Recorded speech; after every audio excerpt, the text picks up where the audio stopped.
Boa noite a todos. Primeiramente, quero agradecer a oportunidade de todos vocês que estão aqui conosco nesse momento, compartilhando e adquirindo informações. Quero agradecer também a nossa intérprete, a Sabrina, os nossos convidados, que é o professor Rafael e a professora Marcela Silva, que através de muito conhecimento vai nos ajudar a ganhar um pouco mais de experiência em uma matéria tão dedicada que a gente pode falar que é Libras. A gente vai falar sobre novas estratégias pedagógicas na inclusão, a prática em sala de aula. Meu nome é Vanessa Zavan e estou com as minhas amigas de classe, Larissa Paula, Geni Gomes e Vanessa Soares. Eu já vou começar a live de hoje fazendo uma pergunta que eu tiro para mim, que é muito interessante para a nossa convidada Marcela. Antes da pergunta, eu quero que ela possa explicar um pouco sobre o trabalho dela e como ela fez para chegar até onde ela está hoje. Mas, ao mesmo tempo, eu já quero deixar minha pergunta aí, que eu queria saber o posicionamento dela sobre o que, que ela acha sobre a formação continuada do pedagogo. Porque eu, como futura pedagoga, acho muito interessante e também acho que deveria ser exigido que todo pedagogo deveria ter uma certa especialização. Não fala ao certo só uma especialização em Libras, mas em uma deficiência a qual nos ajudasse em sala de aula, pois eu creio que a aula seria mais fácil de lidar, porque eu tenho em mente que todo aluno especial tem consigo um orientador exclusivo só para ele. Mas eu quero que ela possa até me corrigir se eu estiver sendo leiga, mas eu creio que até esse profissional estar do lado dessa criança em questão, é necessário a formação continuada do pedagogo responsável para que essa criança não perca nenhum processo de aprendizado. Sim. Vamos lá, boa noite. Meu nome é Marcela Silva, né? Eu já estou trabalhando aí nessa área com surdos aí já há algum tempo, mais ou menos há uns 8 anos. Como que eu conheci surdos, como que eu conheci a Libras? Foi dentro da igreja. Chegou uma surda na minha igreja e eu não sabia Libras, ninguém sabia. E dali eu tive o primeiro contato com ela, aquele contato sem entender nada, mas com muita vontade de ajudar. E aí houve uma troca entre ela e eu, né? Ela começou a me ensinar, eu mesma ali no papelzinho escrevendo, ela vendo, ela me ajudando. E aí o que que eu fiz? Vou buscar um estudo, vou buscar uma formação. A minha primeira formação que eu busquei dentro disso foi a pedagogia, né? Eu me inscrevi na faculdade de pedagogia e falei, eba, agora eu vou aprender Libras, né? Porque eu vi que lá na grade tinha. Só que eu me deparei com uma única grade, com 6 meses só, né? E se a gente for juntar tudo, não dá nem 6 meses. E eu percebi que somente essa formação, para mim, não estava dando, porque eu queria poder ajudar aquela moça a entender um pouco mais, e ensiná-la o que estava sendo feito dentro passado, dentro da igreja, né? Então, eu comecei a fazer um curso de extensão junto com a formação. Então, eu fiz um curso de extensão por 3 anos na PUC, né? Enquanto eu fazia a faculdade, aos sábados eu ia para a PUC fazer extensão de Libras, foram 3 anos. Então, quando eu terminei a minha faculdade, faltava somente um ano para mim terminar de Libras.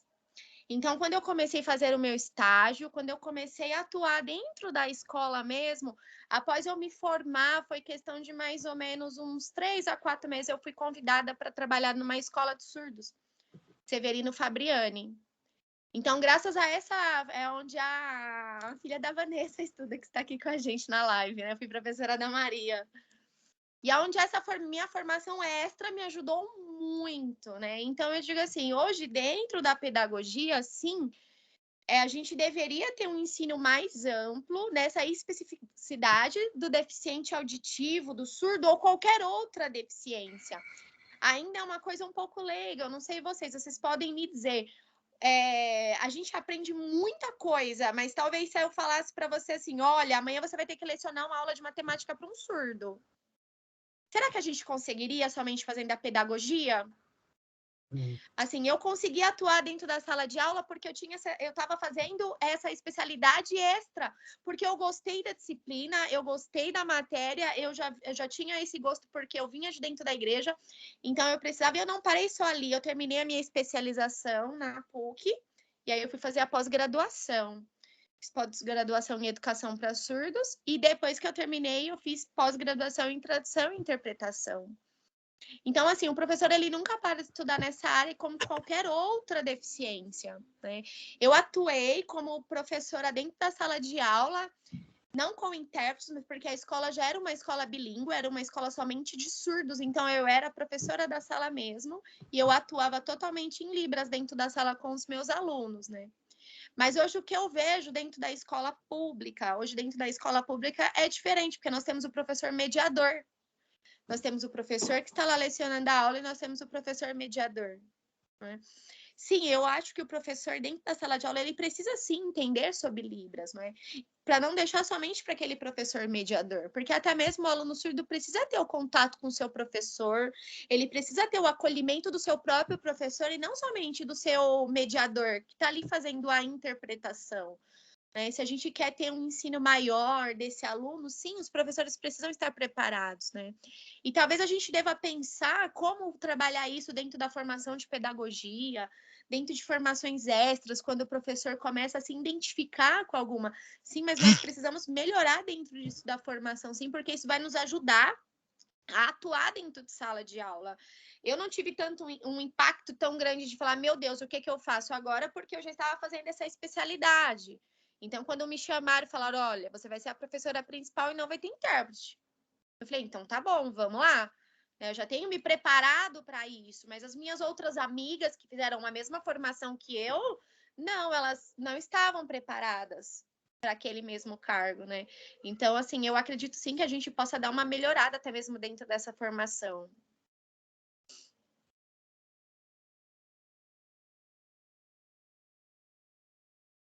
Professor Rafael, quer fazer algum posicionamento sobre essa pergunta? Ou a gente já pode passar para a próxima?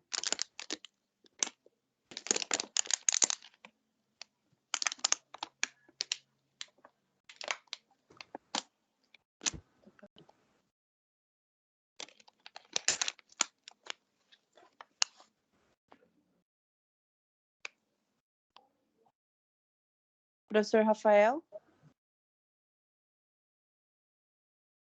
Oi. Quer Eu acho.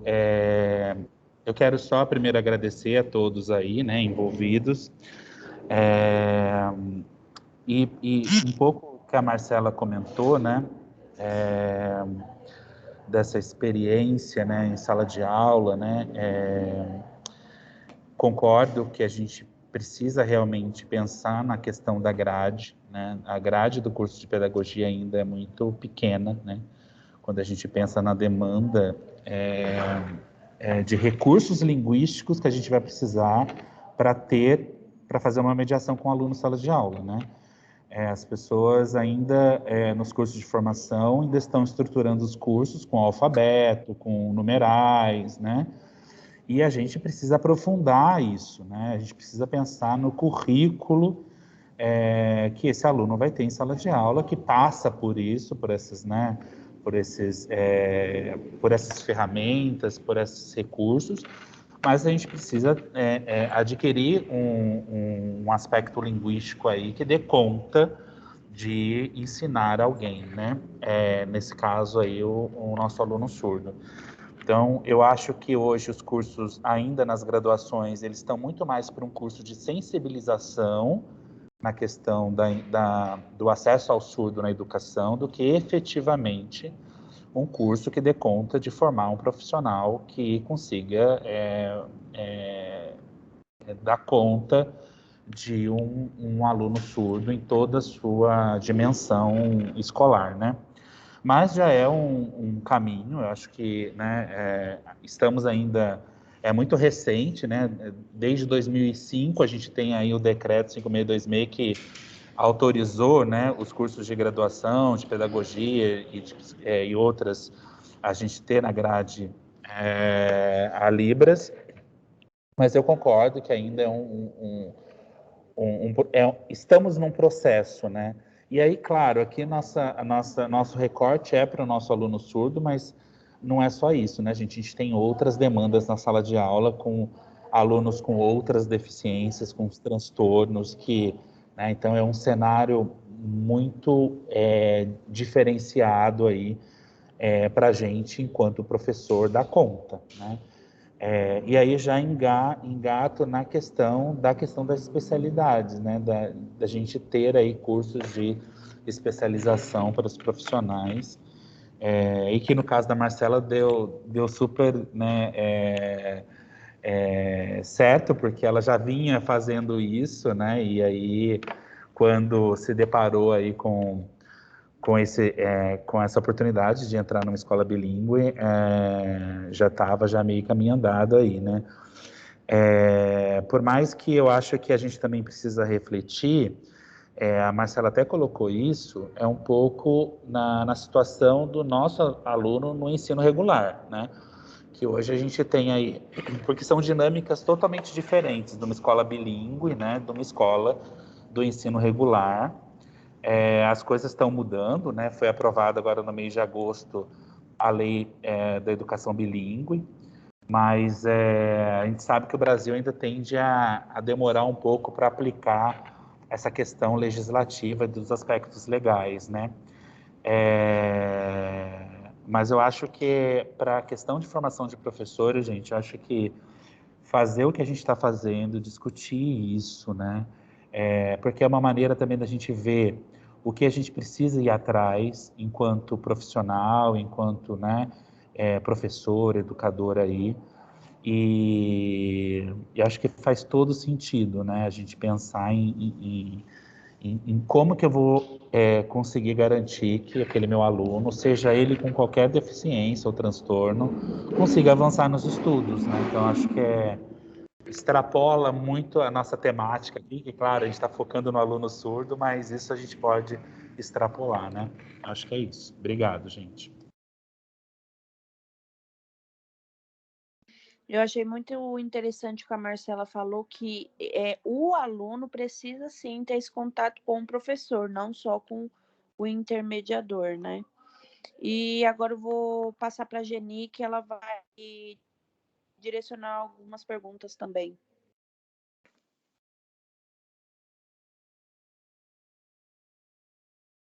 Geni, está com o microfone desligado. Olá, boa noite, me desculpem. Gostaria de agradecer a presença da Marcela, da Sabrina e a oportunidade que o professor está nos dando para a gente desenvolver mais esse assunto tão pertinente ainda como a inclusão. E é complicado para a gente que está se formando como pedagoga ter tido 6 meses só de aula de Libras, quando, na minha opinião, Libras deveria vir desde o primeiro semestre para uma formação mediana, por exemplo, para um professor, para ele saber como lidar com essas crianças especiais, sem precisar do intermediário. A minha pergunta é a seguinte: a Lei 13.146/2015, ela beneficia a todas as pessoas com necessidades especiais, ou ela segrega alguns grupos? Gostaria de deixar a pergunta aberta, caso o professor ou a Marcela respondam. Fiquem à vontade. Antes, deixa eu só fazer um adendo, até depois para a Marcela falar. Então, a gente sempre trabalha, né? Eu acho que isso faz parte aí dessa questão de formação da gente. A gente tem duas formas de tratar a questão da terminologia, né? Então, a gente, desde 2015, a gente não usa mais portador de deficiências, necessidades, nada disso. Então, a gente usa necessidades educacionais especiais, né? Então, a gente não usa mais necessidades especiais, especial, né? Então, é só para fazer, ou, nesse caso, a gente usa pessoa com deficiência, né? Ou pessoa sem deficiência, tá? Só para fazer um recorte aí.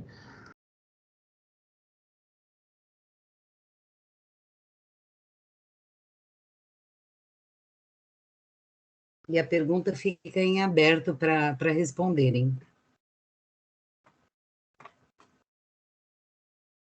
Sobre a Lei 13.146/2015.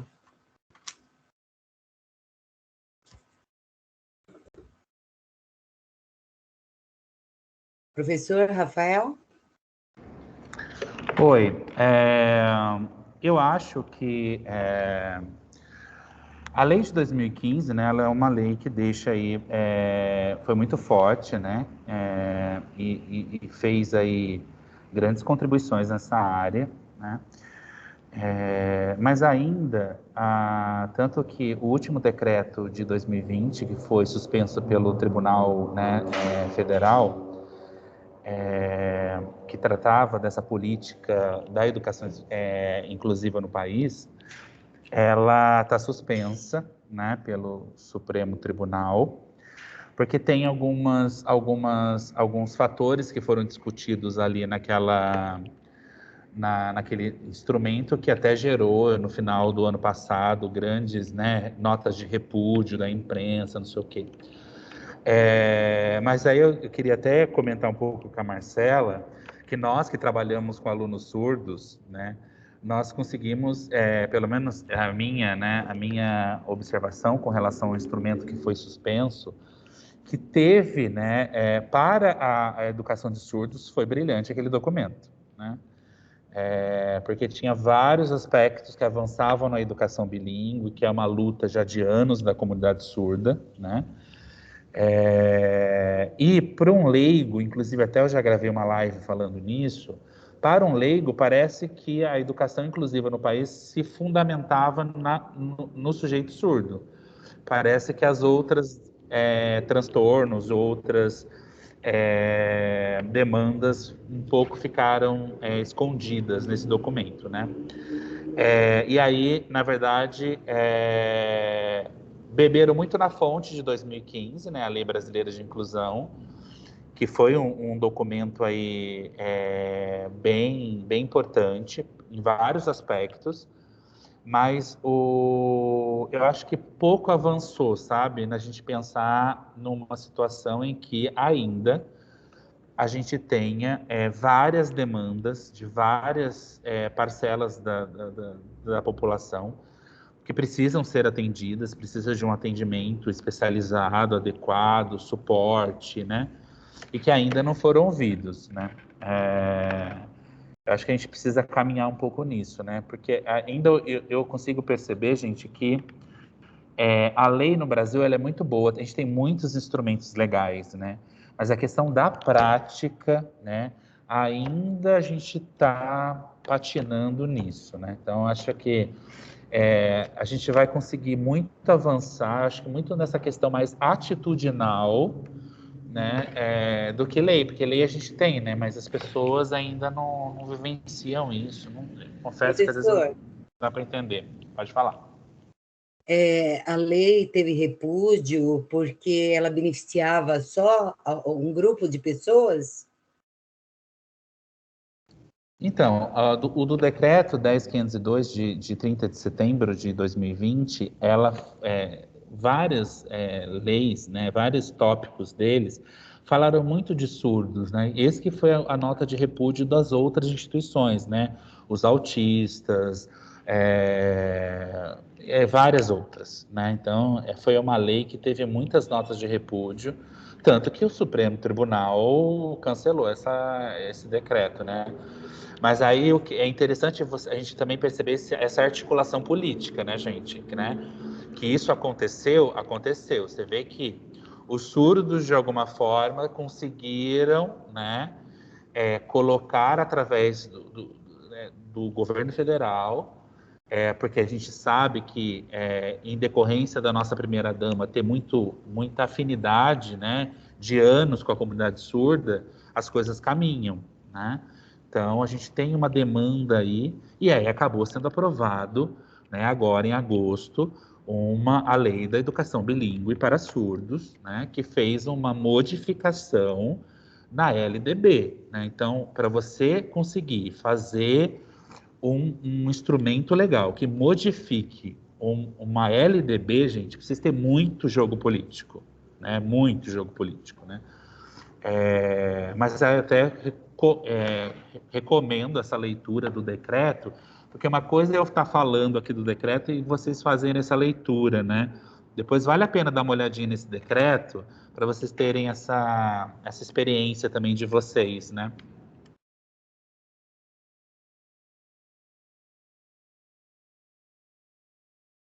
Obrigada pela resposta, obrigada. Agradecemos aí a resposta do professor Rafael. Agora eu vou direcionar para nossa colega Larissa, para estar podendo fazer uma pergunta. Olá, boa noite, professor. Boa noite, Marcela, meninas. Muito obrigada por estar aqui. Eu gostaria de saber, tipo assim, vocês acham que a inclusão ocorre melhor de que forma? Nas escolas públicas ou nas privadas? Em questão, tipo, de atenção, investimento, essas coisas.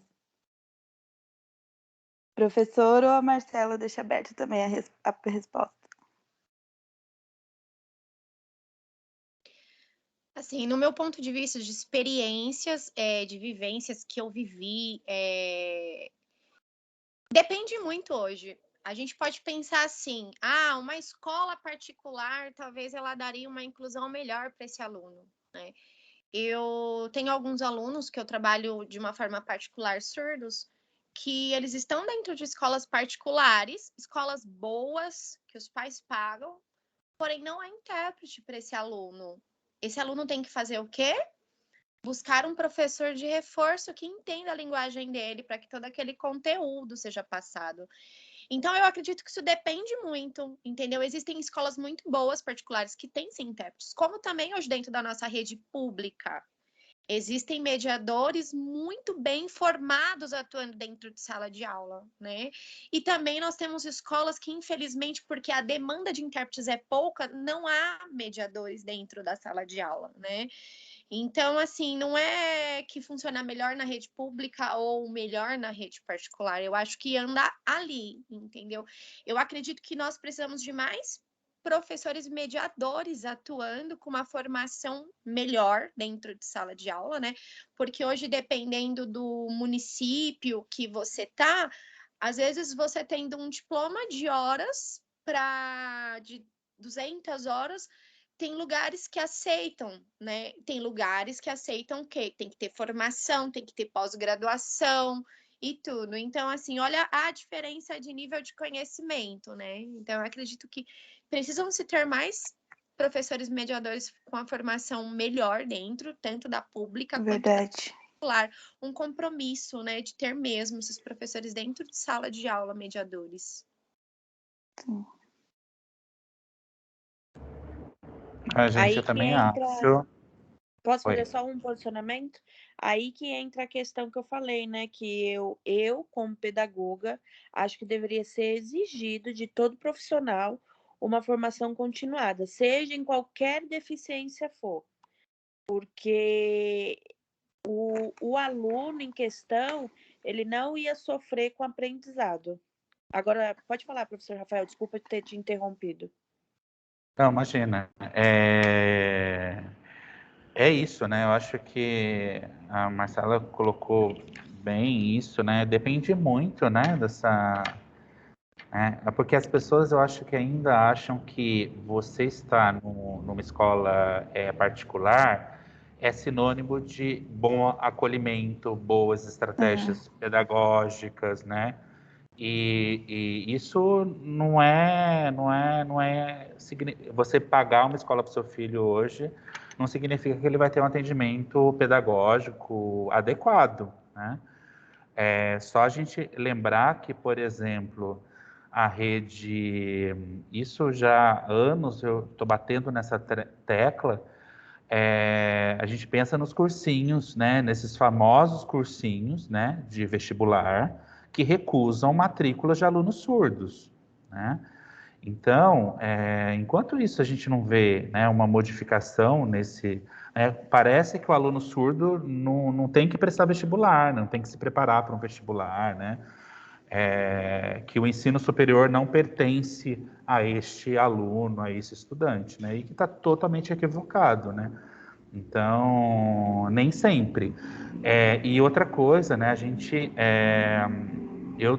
também um pouco dessa experiência que eu tenho com os cursos de formação que eu dou pela Secretaria do Estado de São Paulo, através de várias diretorias de ensino, eu vejo que tem muita gente muito boa produzindo muita coisa, muito material na escola pública, mas infelizmente a gente não consegue chegar, né, a essas pessoas, né? Porque aquele trabalho ele fica só na escola, né? Tanto que eu já conversei com várias diretoras de núcleos pedagógicos para a gente pensar em montar. Eu acho que na era digital, a gente poderia pensar num lugar que a gente enviasse esses conteúdos, sabe? Então, por exemplo, eu fiz uma atividade com o aluno, usei uma estratégia com o meu aluno surdo em sala de aula, onde eu usei muita questão imagética, porque a gente está pensando no aluno surdo que tem essa questão da imagem muito forte.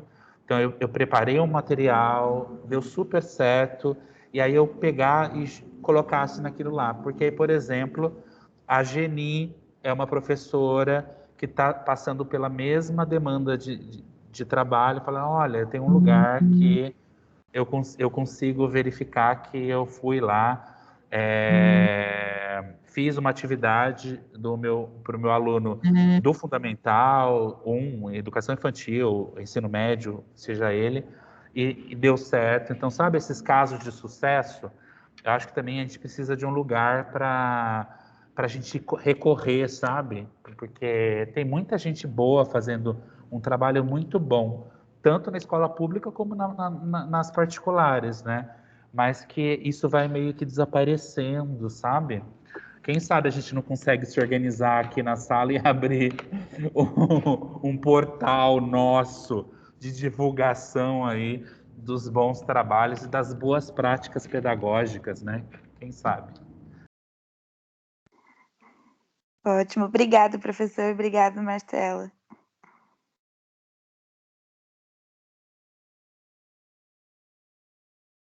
Da Marcela, como ela trabalha em escola especial, eu queria saber como foi para ela nessa pandemia, se reconectar, porque a gente teve muito disso, né? Procurar nova forma para a gente poder estudar. E no seu caso, foi normal? Foi tranquilo? Você teve alguma dificuldade que você enfrentou? Algo assim que você consegue compartilhar com a gente? Ou foi super de boa? Vanessa, a pergunta foi para mim, que no comecinho tava bem baixinho, eu não entendi. Isso, foi para você. Quer que eu repita a pergunta? Isso, porque no começo veio falhando, veio cortando para mim, por favor. Eu quero saber, nessa pandemia, como foi para você conseguir orientar os seus alunos. Porque, Legal. querendo ou não, a gente teve todo esse processo de se reconectar, aula online, aula remota. Então, para a gente, assim, querendo ou não, já foi um pouco assim, um pouco mais de dificuldade. Eu quero saber se para você foi super de boa, ou você passou por alguma dificuldade, teve algum planejamento diferente. Como foi sua experiência? Assim, eu acho que todo mundo passou por um grande desafio, né, nessa pandemia, porque a gente teve que se reinventar. Assim que entrou a pandemia, eu já não estava mais atuando em sala de aula, né? Eu saí da sala de aula para fazer atendimento particulares no sentido do quê? Levando cursos para os pais de alunos surdos que não conseguiam sair de casa, se locomover, eu ia até a casa ensinar. Né? E algumas turmas que eu tinha de curso de Libras básico e intermediário, eu estava com essas turmas. Eu já tinha saído de Severino. Mas mesmo assim foi um desafio reconectar essas pessoas de uma forma online, né? Para um jovem é mais fácil. Vamos abrir aqui um grupo, uma turma, a gente cria aqui e a gente faz. E para um pai, para uma mãe que está aprendendo, que já tem uma certa idade, que não tem muito contato, né, com o celular, foi um grande desafio, mas foi um desafio que eu digo que deu certo e valeu a pena. Hoje, mesmo já voltando, já podendo voltar a atuar presencial, já com tudo certinho, mesmo assim, eu continuo no online, os alunos também, os grupos que eu tenho de curso, alunos particulares também individual, eu continuo trabalhando remoto, né? Então, assim, foi toda uma mudança de prática, né? Ali você tinha o aluno pessoalmente, eu levava os materiais, tudo não. Hoje a gente teve que fazer tudo online. A gente disponibiliza, a gente manda pelo WhatsApp, a gente manda pelo e-mail os materiais e a gente trabalha dessa forma. Mas assim, deu super certo. No começo, eu mesma no começo pensei, será que vai rolar mesmo Libras? A gente ensina Libras assim, o aluno de lá da casa dele, eu aqui de onde eu estou ensinando, mas foi uma experiência bacana de reinvenção e hoje eu não volto mais presencial. Todo mundo que me procura, eu tenho adaptado online mesmo, aulas remotas mesmo. Não estou mais atuando agora dentro de sala de aula, dentro de escola, somente atuo assim, curso de Libras, atendendo pais, mães de surdos que não tem como ir, se locomover, porque tem mais de um ou dois filhos, tem as coisas em casa. A gente marca horário e a gente tem eu ensino Libras para eles. Bem interessante. Professor Rafael, quer fazer algum posicionamento sobre essa pergunta ou não? Eu quero só falar que eu não vejo a hora, Marcela, de voltar por presencial. E sem isso daqui, gente, olha, eu não vejo a hora de poder me livrar dessa máscara, sabe? Eu já eu tô esquecendo do meu sorriso. Isso é muito triste, né? Porque a gente está com máscara, a gente vai, né, perdendo. E essa questão da educação de surdos, a máscara dificultou muito nesse processo, né? Porque a gente precisa da expressão, né? E isso daqui danifica muito, né? Atrapalha muito essa questão da expressão no tratamento com os alunos surdos, né? Eu acho que eu estou querendo muito voltar, sabe? A esse contato, sabe? Porque eu sou muito da questão do contato. Mas, claro, gente, eu acho que esse ensino híbrido, né? Ele veio e vai ficar, né? Ele não vai desaparecer, porque nós conseguimos, eu acho que de alguma forma, perceber que a gente consegue fazer as coisas muito, né? Uma coisa, por exemplo, eu não vou mais marcar uma reunião de almoço de 1 hora. Eu não vou fazer mais isso, entendeu? Porque eu sei que eu consigo fazer isso online, do conforto da minha casa, entendeu? Eu não vou me deslocar. Então, tá vendo? Assim, essas pequenas transformações, eu acho que a gente veio para ficar, né? Mas eu ainda, nessa questão eu sou muito do olhar, do toque, sabe? Então, eu tô num caminho aí de querer todo mundo junto.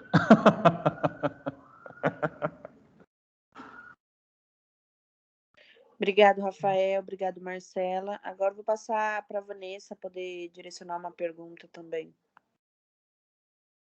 Oi, pessoal, boa noite. Bom, a minha pergunta é para Marcela.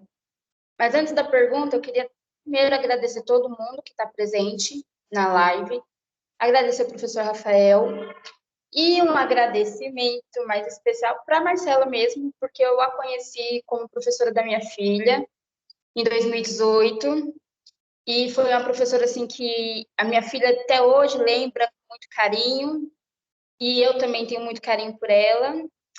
E foi com ela que eu fiz o curso de Libras, foi acho que 1 ano e meio, né, Marcela, que a gente fez o curso.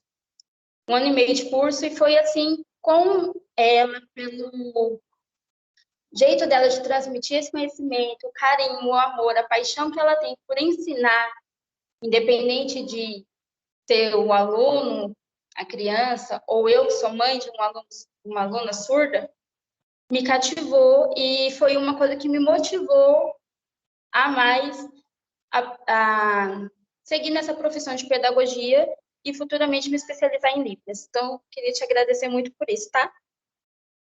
Pela essa importância que você teve aí nessa parte da minha vida. E a pergunta que eu quero te fazer é sobre, assim, quais os cuidados que você acha que um professor precisa ter dentro de uma sala de aula com um aluno, com algum tipo de deficiência que seja, no caso nós estamos falando de surdos, porque não envolve só o aluno, né? Se for um aluno numa sala de ensino regular, que precisa ou de um mediador, ou de um professor que tenha um certo conhecimento a mais, também envolve ali os pais, terem aquela confiança no professor, porque os outros alunos não têm deficiência, né? O filho dele vai precisar de uma atenção a mais. Então, o que você acha que precisa o professor ter a mais para lidar com esse aluno? Ai, Vanessa é uma fofa. Aluna querida, olha. Eu sempre falava para ela, eu falei assim, olha, você vai dar continuidade nisso, você vai fazer pedagogia. E eu falava para ela, você já fez sua inscrição? Ela ficava, ai, depois eu vou fazer. Eu falei, depois não, você vai fazer sua inscrição nessa faculdade, menina. Você vai dar continuidade a tudo isso que eu falei para ela. Não para de estudar. E depois que você fizer pedagogia, você vai ver, Vanessa. Vão vir outras especializações, outras coisas. Até hoje eu tenho estudado, né? Hoje eu tenho estudado com uma professora da minha pós-graduação, estou fazendo aula particular com ela, então o conhecimento ele não para, a gente vai se renovando, né? E respondendo a sua pergunta, como professor dentro de sala de aula, a gente tem que ter um olhar para o aluno surdo e como a Vanessa falou, e os outros alunos? E um olhar para todos os alunos. Então, quando nós temos dentro de sala de aula, eu como professor que estou lecionando, eu tenho um professor mediador, como que deve ser o meu olhar? Eu devo estar ali conectado com aquele mediador, né? Eu preciso ser um canal também entre o meu aluno e o mediador. Precisa ter esse contato.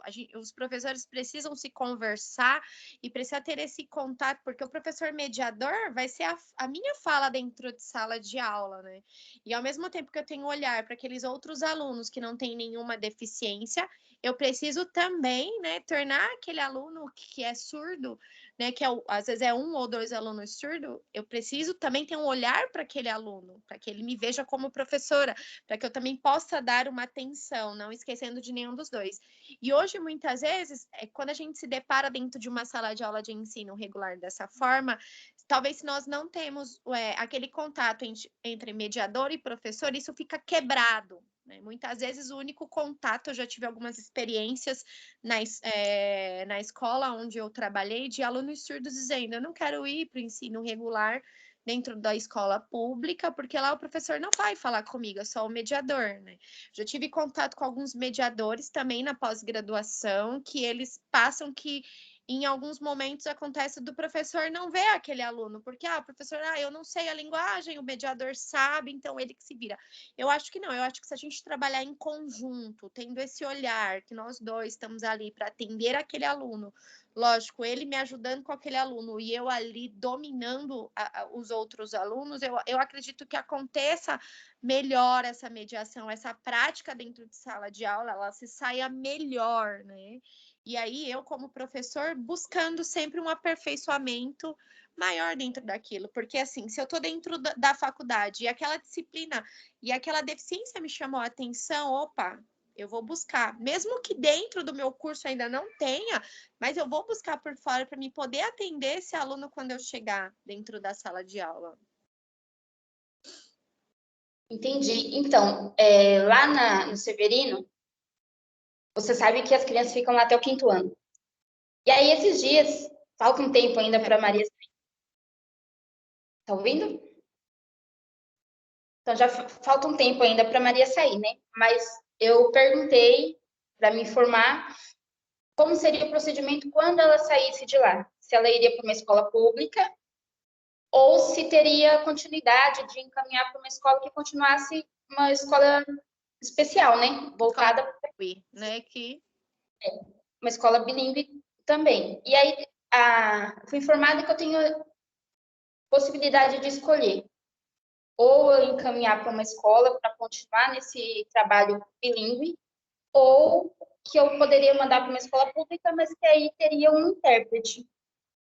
E aí, pelo seu conhecimento já da área, qual você acha que seria, no momento, assim, uma escolha mais certa?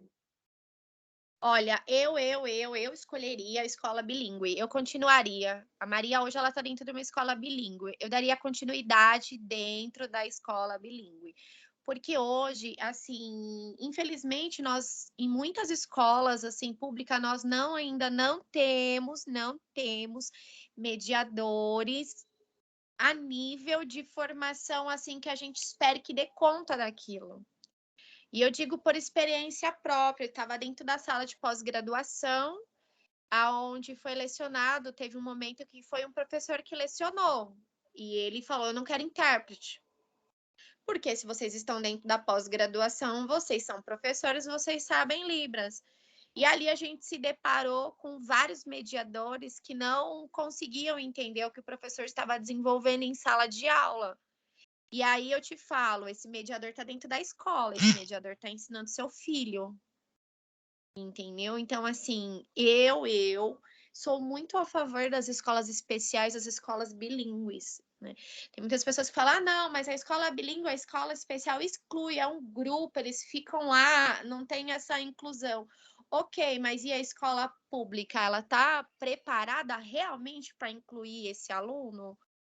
Entendeu? Ou, sei lá, esse aluno é nota 5, ele vai ficar lá, tudo bem se o mediador não conseguir dar conta, mas a gente coloca lá no currículo dele que ele passou. Não, esse aluno tem que ser ensinado tanto quanto o outro, porque foi como o professor falou, ele vai prestar vestibular, ele tem um sonho de uma faculdade, entendeu? Ele quer entrar na política, ele quer entrar na medicina, ele quer entrar na engenharia. E como que nós vamos fazer? Eu sou a favor da escola especial, porque a escola especial se dedica no ensino daquele aluno, da forma mesmo que ele precisa aprender. Lá no Severino, é interessante porque, assim, eles aplicam tudo que eles podem no ensino daquele aluno. Então, eu acho que não deveria, tipo, ser quebrado na escola pública, que continuasse, né? Tem muitos pais lá que me procuram perguntando, né? Eu continuaria na escola especial, na escola bilíngue. No caso do Severino, eu gosto muito de lá. Eu acho que é uma escola assim, muito maravilhosa. Eu não tenho nada de falar de lá. No caso, seria melhor, no caso, para Maria Eduarda continuar numa escola bilíngue, porque os profissionais ainda não estão totalmente capacitados para uma inclusão. Seria isso, né? Os mediadores não são todos, claro, mas nem todos estão ali aptos a ter um desempenho melhor, né? No caso, para a criança aprender da mesma forma que aprenderia numa escola bilíngue. Isso mesmo. Eu me deparei em questões de mediadores dentro de sala de aula da pós-graduação, onde o professor pediu atividades, me explica isso em uma sala de aula, como que eu aplicaria no aluno. E eles estavam dentro de sala de aula, e eles não sabiam como passar aquilo para o aluno. Né? Então, como é que você faz isso dentro de uma sala de aula? Ah, mas eu tô lá, me pegaram, eu passei na prova, entendeu? E a rede pública, por não ter quem chamar, aceita aquele mediador dessa forma, né? Então, eu continuaria. Tem algumas escolas, a gente tem algumas escolas bilíngues aí, que dá continuidade para Maria. Pode falar. Marcela, posso fazer só um posicionamento? Que nem você, o professor Rafael, que estudaram há muito tempo e lutam, né? Eu creio que de uma forma direta ou indireta lutam pela inclusão, mas nessa forma você não acha que não está havendo inclusão? Porque eu entendo também o lado da Vanessa de como mãe, mas nesse posicionamento você não falar sobre não incluir ela em uma escola regular, não está havendo a inclusão sobre aquilo que você luta para ter, que é a inclusão.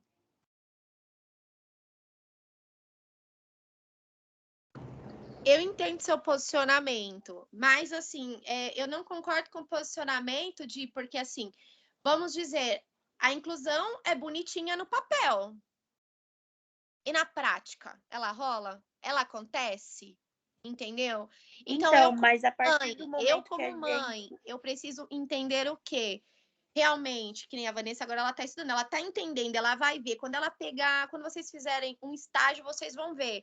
Na sala de aula é tudo lindo. O aluno é parece um príncipe, uma princesa. Dentro de sala de aula, nós vamos nos deparar com a situação que é. E a gente talvez vai perceber que aquelas práticas que a gente aprendeu dentro de sala de aula, a gente vai precisar adaptar. Senão, eu não vou conseguir pegar o ba, bebi, bobu e fazer ele aprender. Eu vou precisar adaptar, entendeu? Então, assim, beleza, eu incluo essa criança, mas ao mesmo tempo ela é excluída, entendeu? Dentro de uma escola inclusiva. Nós temos o nosso direito, nós temos lá, tá tudo bonitinho. Mas nós sabemos que não acontece da forma que está escrito lá. Né? Então, a gente tem que pensar de tudo isso, né? A gente tem que pôr na balança tudo isso, né? O direito do surdo é estar incluído em todos os lugares. E ele também tem que ter o direito de escolha de estudar onde ele quer. Marcelo, Posso só colocar né? Eu adoro esse tipo de discussão, assim, né? Que vamos debater, que a ideia é essa, né? Voltando um pouco na questão da relação entre aluno, professor e interlocutor, intérprete ou mediador, eu acho que a gente tem que pensar na escola que o aluno é da escola, não do professor, né? Então, acho que essa ideia da gente unir forças nesse trabalho pedagógico, eu acho que é um dos caminhos, né? Então, a minha prática pode ajudar a Vanessa, ajuda a Geni, ajuda a Larissa, e aí a gente vai construindo aí alguma coisa. Nessa questão das escolas, eu sou muito favorável, pela minha experiência também, dos resultados dos alunos de escola bilíngues serem resultados em que esses alunos, eles entram no ensino superior sem muitas dificuldades, né? Porque eles têm acesso à primeira língua, a língua deles, têm acesso à L2, a língua portuguesa, de uma maneira construída ao longo do processo de alfabetização deles. Então, eles conseguem, né, avançar nos estudos, né? A única coisa que eu fico pensando é que aí que é esse ponto que até eu concordo muito com o posicionamento que a Vanessa colocou, a Zavan, é que eu ainda acho, por mais que a gente tem que avançar, temos que avançar, mas eu ainda aposto que o nosso aluno, ele precisa da escola regular nesse processo de inclusão, né? Porque a gente precisa conviver com as diferenças, gente. Eu acho que isso é uma maneira da gente conseguir avançar, né? E aí que vem a minha crítica nessa questão das escolas bilíngues, por mais que, por exemplo, né, se hoje eu tivesse um filho surdo, eu me matricularia numa escola bilíngue, né? Mas isso não deixa eu pensar de que os ganhos do ensino regular nesse processo de inclusão, de conviver com as diferenças, né? É muito grande isso, sabe?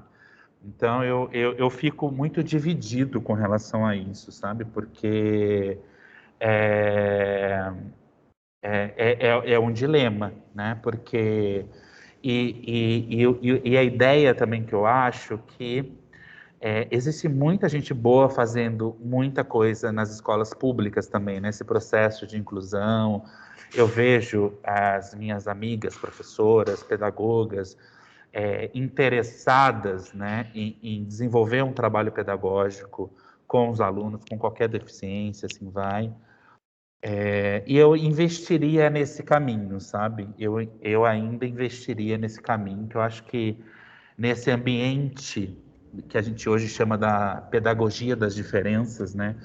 A gente avança como sociedade, sabe? Como sociedade, não seres individuais, assim, sabe? Então, é polêmico, gente.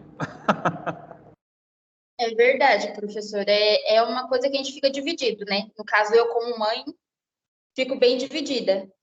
Ao mesmo tempo que eu quero que a minha filha tenha um ensino onde ela vai, vamos dizer, ter mais facilidade, vamos dizer assim, de aprender, eu quero também que ela esteja no lugar que a gente esteja incentivando a inclusão, porque ela não é só na escola que ela vai precisar dessa inclusão. São vários setores, são em vários lugares que ela precisa ser incluída, não é só na escola. Só um exemplo, assim, ela um tempo desse precisou de psicólogo e ela não teve atendimento porque não tinha nenhum psicólogo que soubesse Libras. Então, é só um exemplo assim, que eu estou querendo dizer da inclusão, não é só na escola. Então, a escola, ela é um ponto de partida, vamos dizer, para essa inclusão. Então, às vezes eu fico meio dividida se eu permaneço numa escola bilíngue, se eu vou para uma escola regular. Mas eu fico, assim, dividida por ser mãe, né? Mas é isso aí. E o que vocês acham do grupo aí? Geni, Larissa, nessa questão? Professor, eu acho que a escola pública, a socialização dele vai ser bem maior, bem melhor. Eu penso assim, a escola pública. Sim. Professor, eu gostaria de saber como que eu posso ter certeza do aluno deficiente, que no caso que a gente está falando, surdo ou mudo, ele está apto a frequentar a escola?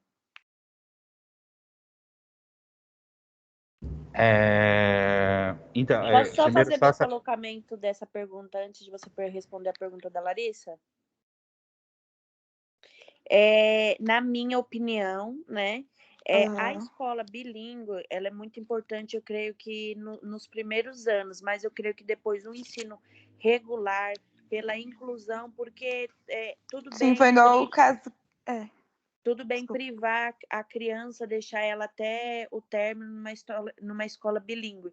Mas e futuramente? E no mundo lá fora, entendeu? Então, de um modo ou de outro, ela vai lidar com a sociedade. Mas, assim, a que ponto e como você quer que esse aluno, ou no caso da Vanessa, essa filha dela, lide com a sociedade? Então, eu creio que uma escola regular também seria de grande aprendizado. Desculpa, professor Rafael, por ter te cortado. Pode responder a pergunta da Larissa. Posso colocar algo ainda dentro dessa Sim, eu concordo com você, Vanessa. Que essa pergunta, ela gera muita coisa. A Geni falou uma palavra, socialização na escola regular seria mais. E assim, isso é até minha tese de TCC, mas como socializar com uma escola que não socializa, que não conhece a linguagem, que não entende aquele aluno, que trata ele como o surdinho, o mudo? Como numa sala de 39 e um surdo, sendo 40, e todo mundo olha e dá risada, entendeu? A minha tese de TCC foi o quê? Que para a gente incluir esse aluno surdo, ele não se tornar excluído dentro da escola, que deveria ser ensinado desde os anos iniciais Libras, né? Que foi um dos ganhos que falou da lei, que até isso vir no Brasil e começar a funcionar.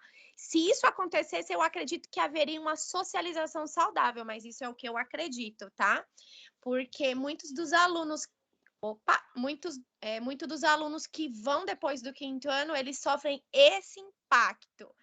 Ninguém fala comigo. Eles riem. Sim, eles acabam sendo reprimidos pelos outros alunos. Mas se esses alunos ouvintes, eles aprendessem desde os anos iniciais e tivesse a Libras também como modalidade de comunicação, haveria uma socialização. É por isso que eu não concordo com essa inclusão ainda, entendeu? É uma inclusão, né? Uma inclusão que exclui esse aluno, né? Então, assim, no meu ponto de vista, Na verdade, a realidade é totalmente diferente. Exatamente. Né? Infelizmente, infelizmente.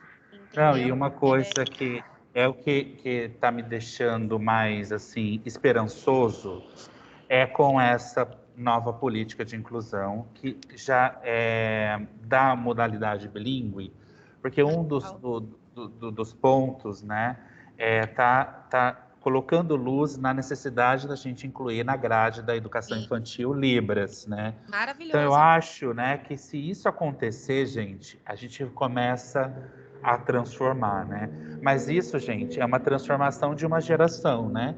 Porque se a gente está pensando na educação infantil hoje, a gente vai pensar o quê? 20 anos para ele sair e estar numa faculdade. Mas o bom é esperar que a gente consiga enxergar isso, né? Então, isso, alguém precisa começar, e eles vão começar isso. Eu acho importante importante, assim, isso também. Gente, é melhor a gente já ir para os finalmente, já está dando o nosso horário. Alguém no chat quer fazer alguma pergunta das meninas que estão na live com a gente ou tá tudo esclarecido? A Larissa está acompanhando o chat e não subiu nenhuma pergunta.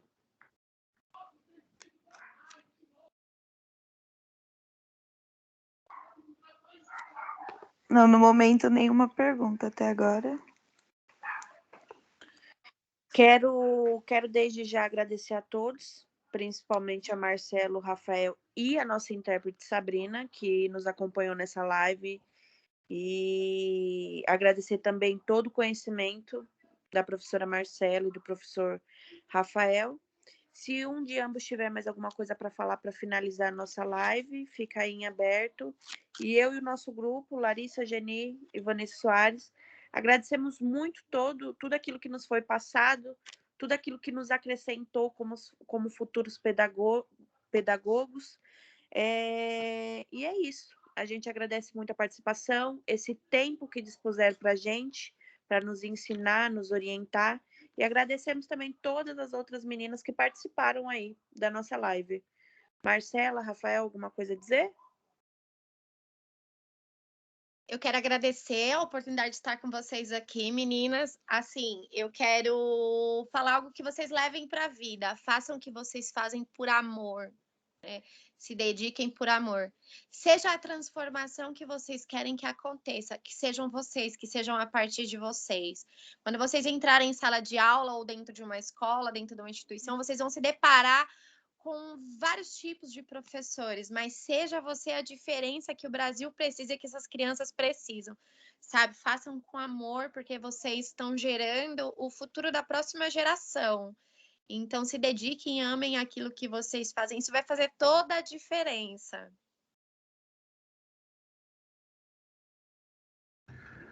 Gente, obrigado. Eu acho que foi uma discussão muito boa aí para a gente, num curso de formação de professores, né, de pedagogos. Eu acho que é um pouco em cima dessa questão do próprio tema da nossa live, né? Quando a gente pensa em novas estratégias pedagógicas na inclusão, né, e a gente chama atenção à prática em sala de aula, é que a gente precisa fazer uma reflexão sobre essa prática, né? E aí, muito do que nós conversamos hoje, elas impactam e atravessam, de alguma forma, a nossa sala de aula. E aí a gente precisa ver o que está funcionando e o que não está funcionando, né? E muito além de só observar, né, o que não está funcionando, é um pouco isso que a Marcela falou, a nossa atuação, né, de enfrentamento do que não está funcionando, né, e de transformação dessa realidade, né, porque também não adianta muito a gente ficar só falando, não tenho, isso não, não, mas o que você está fazendo, né, para ser um agente transformador dessa realidade, né? E eu acho que isso atravessa a formação continuada de vocês do início que vocês entram no primeiro ano, né?